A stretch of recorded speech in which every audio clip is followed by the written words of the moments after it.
Well, hello man cavers, what are we doing now? We're going to have a look at my auction buy Pioneer stereo. See if we can power this thing up. And a blast from the past, look at the Seisho parcel mount speakers I've got. Oh my word. Roll the credits and we'll be back. Welcome to the man cave. Let the games begin.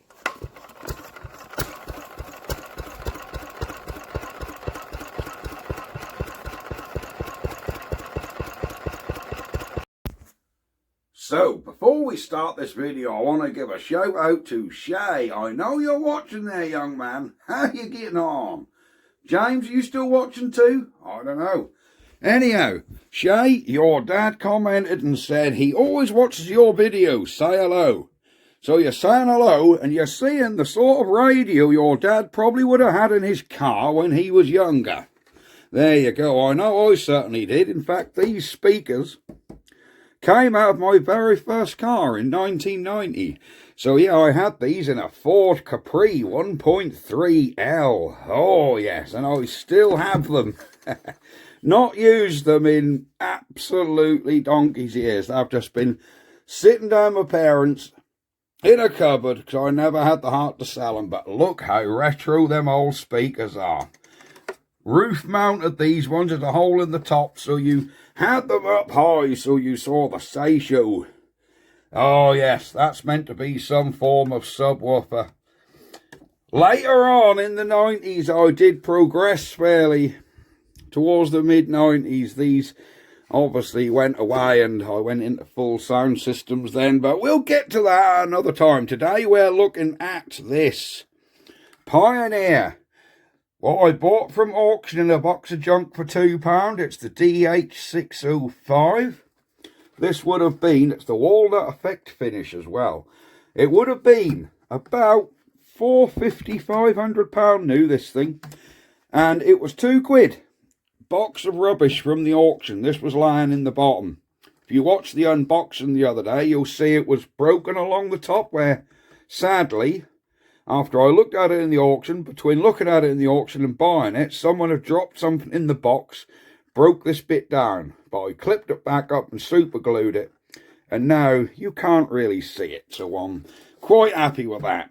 This radio, if it works, is going to go in the camper van. So let's get you in the tripod and we'll see if we can, well, see if this thing got any life. I shall be using my Skytronic 13.5 volt power supply to try and power this thing. So let's get you set up and we'll do some wiring. Now then, I'm going to have to test my memory here with wiring. It's been a long time since I've wired a stereo manually into a car.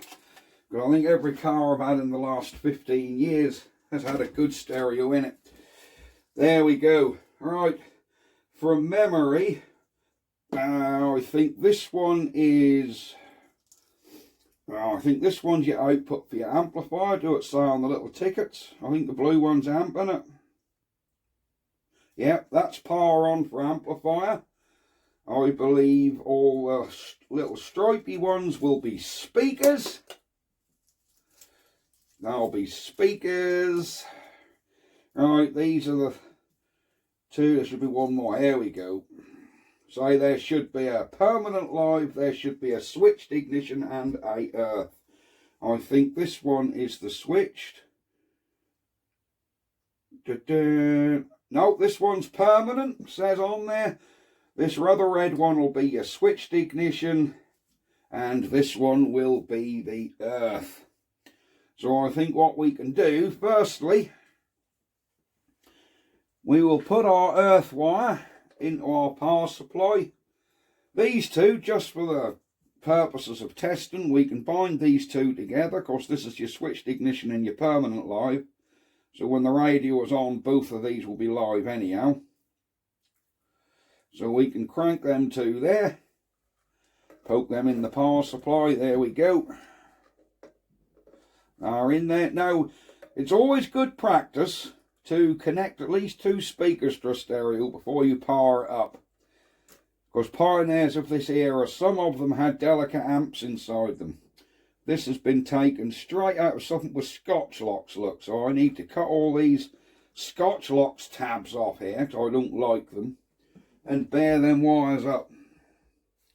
So let me get these Scotch lock ends trimmed off here. These Scotch lock ends we got, we'll trim them off. And then let's just do it now. Let's just cut them off now, because that's got the little ends where they've been on Scotch locks. So somebody has Scotch locked this into something. So we're only going to connect 2 speakers, but I will trim all the wires off so they're right. There we go. Oh, these ones didn't have any Scotch locks. Now we need to just fry these ends up. I really ought to have used a pair of proper wire strippers, didn't I? But did I use proper wire strippers? No, I'm using side cutters to do wire stripping. Never mind.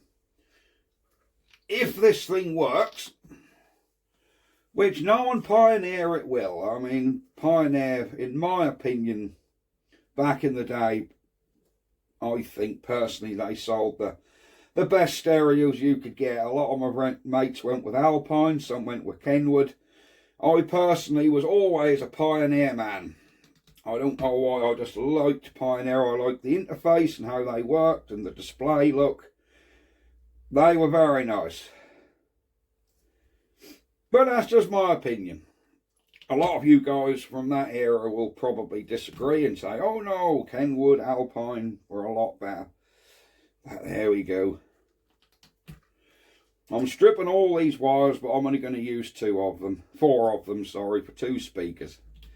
We're going to use these Alsatio speakers, so we're not going to get massively great sound out of this thing if it works. I know that, because them speakers, although good back in the 80s, not so good now.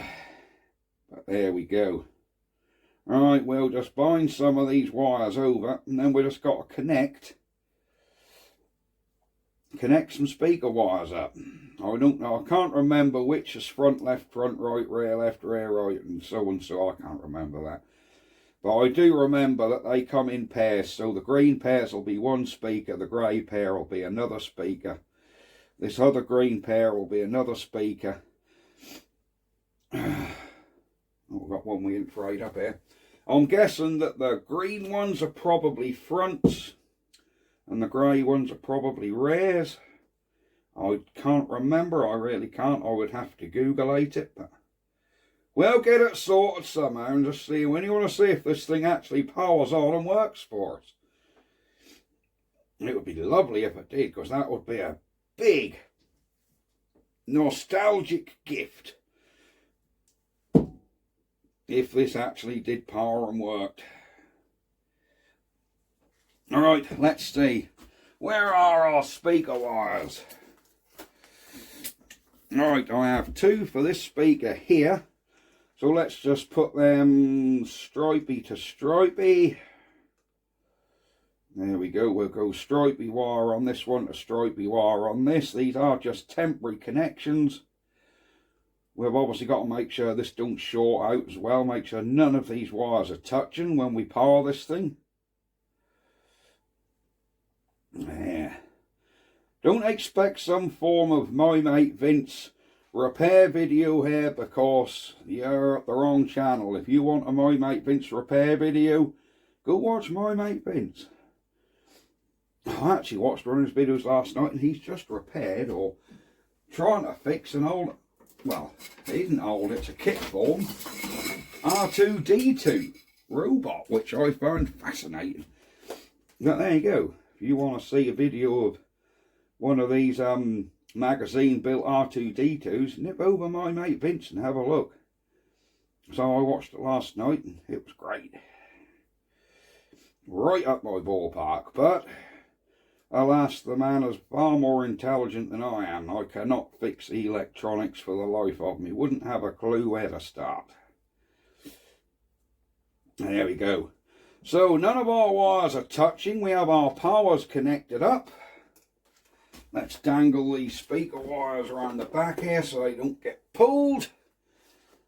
Let's get them speaker wires right around the back here. Look, there we go. Make sure none of these are touching, which they aren't. I think we can be plugging this into the stereo now and see if we've got any life. We're not going to have a radio because I haven't got the aerial connected up. Don't know whether the fuse in this is okay. I know absolutely nothing. Right, we are connected. Whoa, we haven't got much of a... We ain't got much lead on it. There we go. So before we go far on the power, we just want to make sure, doubly make sure that none of these amp wires are touching. None of them are touching the body of the radio either. They're not. These are the power supply wires that have come out. They need to go back in there. That is not a very good connection in there. I really need to find a pair of nuts for this power supply, if I'm honest. I lost the nuts off the front of it years ago. I did have a pair of wing nuts and they managed to get lost. Come on. There you go. Right, none of these wires are touching on the back. These two are the blank ones. These two are connected. These two are blank. So them two free, not touching. Not touching the body. Earth connected. Right, we are ready. Are you ready for the moment of truth? Will this stereo, when I turn the power button on, will it do anything? So far, no. Let's press the source button and hope. Wow. There we go. There's no aerial plugged in, so we aren't going to get much in the form of radio today, because I don't have an aerial.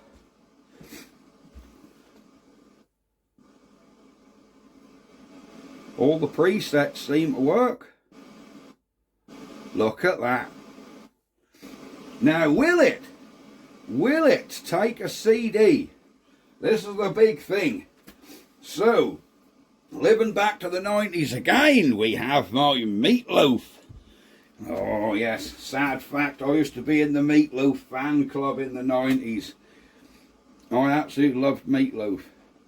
Now this should be a seamlessly smooth, effortless pull-in. Of course, these Pioneers were so smooth, not clunky.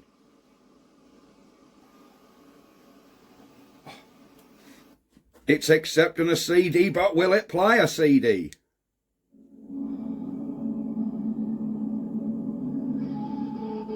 There we go. Forward track. Look at that. Now I don't want to leave these to play for too long, or else I'll be getting copyright strikes off of YouTube. Look at that. Absolutely perfect. It works.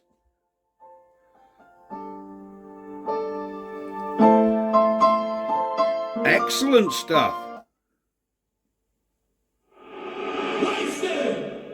Excellent. Eject. There we go. So, our £2 Pioneer stereo, oh my little baby, I like this thing, is working. Will be going in the camper van. When I say in the camper van, I don't mean in the cab where we're going to sit when we drive. This will be the auxiliary stereo for when we're parked up, so it'll be somewhere in the back, mounted in a cupboard. And yes, I'm going to hook this up to a system. Yeah. So if you want to see that later on, sort of approaching the sort of springtime, this will be going in the camper, and there'll be a still got my 1990s MTX 21.6 Thunder amplifier. I still have that as well down my parents'. And I have a bass box with a 12-inch sub in. All of that will be installed in the camper. So instead of being a 49-year-old male, I can be my 21-year-old self again, in a car with a kicking system. But there you go. Just with less hair, less teeth, bad joints. Yeah, never mind. We'll be all right. I can feel 20 years younger again. But firing this ancient Pioneer up with a decent system on it, and we can blow the windows out, as the kids say. There we go. Anyhow, let's put this CD back in. This is actually Mrs. Mancave's Meatloaf CD. Turns out she was a massive Meatloaf fan as well. Why I didn't meet her 20 years ago, I don't know. Far too many wasted years without that lady. But there we go. So, there is our Pioneer CD. Gotta try it again. Oh, look at that. Absolutely fantastic. I have no illusions that with an aerial this radio would work. It would. It just would. There is nothing wrong with it. That is an absolutely lovely... yeah, an absolutely lovely CD player. Really, really like it. And this would have been top notch in the day. To be honest with you, the quality of this old Pioneer is probably better than a lot of the mid-range good end stuff today. Do you know what I mean? Because this would have been a proper Pioneer built in Japan, not a Pioneer which is now built in China. So this was, yeah, proper kiddie that. Really nice. Oh yes. Let's turn him off. And I'll show you guys the... there we go. I'll show you guys the spec sticker on the bottom of this radio.